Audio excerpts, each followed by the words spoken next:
Things have not been good for Warner Brothers when it comes to The Flash at the box office. After all the hype, after all the fake celebrities saying that it was just the most incredible superhero movie ever created, well, then it actually came out and people saw that that was a lie. A $55 million opening weekend, followed by a 72% drop at the box office, an all-time low for DC movies. That's how bad it was. Well, Jay, things just continue to get worse because after everyone now realizes this movie is likely to lose $250 million at the box office, theaters have just given up. The people in Hollywood and the entertainment industry, they have given up on The Flash.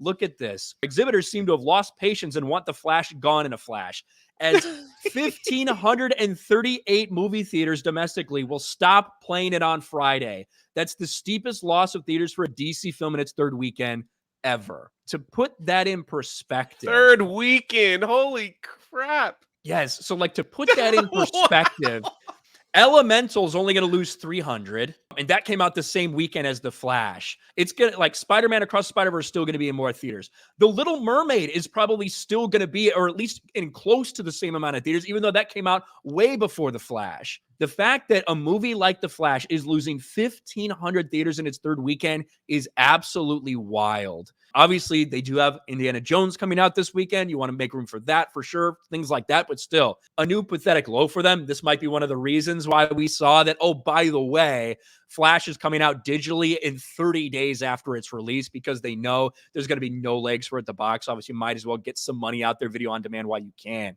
Things just continue to get worse for this movie.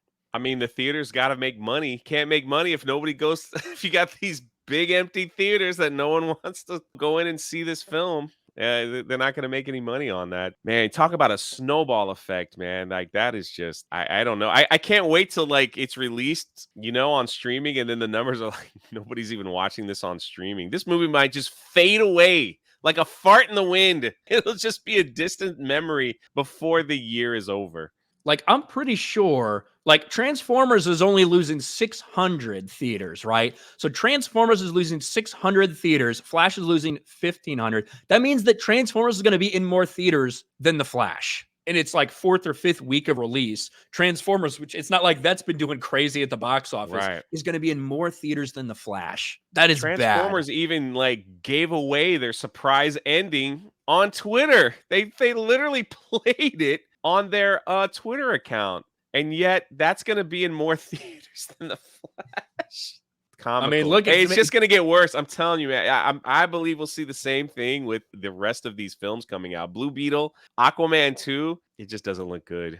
And then, of course, what's Marvel got coming up? The Marvels. I can't wait for the Marvels. That's going to be awesome. So many people seem invested in Secret Invasion as the second lowest rated show in Marvel's history on Disney+. But yeah, when it comes to DC, when it comes to The Flash, they sure were quick to start talking about Superman, to start talking about that cast, and to get people distracted from the current disaster and being, oh, this is what the future has in store for DC.